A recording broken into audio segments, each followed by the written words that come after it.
وزیر اعلیٰ پنجاب مریم نواز شریف نے فلپائن کے سفیر ڈاکٹر ایمن ویلیل آفر فرینڈرز سے ملاقات کی ہے۔ دو طرفہ تعلقات، سرمایہ کاری، موسمیاتی تبدیلی، دفاعی تعاون اور عوامی رابطوں پر تفصیلی تبادلہ خیال کیا۔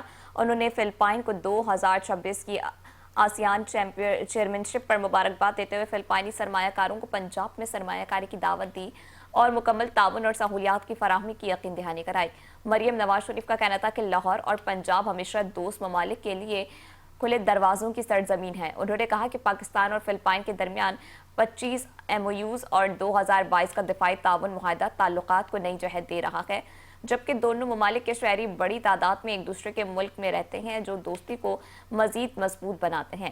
پاکستان دفاعی تربیت، مشترکہ مشقوں، انسداد دہشت گردی اور انٹیلیجنس شیئرنگ میں تعاون بڑھانے کے لیے تیار ہے۔ وزیر اعلیٰ نے زور دیا کہ پنجاب پاکستان کی معاشی ریڑھ کی ہڈی اور قومی GDP کا 60% اسی صوبے سے آتا ہے، اور پاکستان اور فلپائن مشترکہ اقدار، اعتماد اور دوستی پر مبنی تعلقات کو مزید وسعت دینے کے لیے پرعزم ہیں۔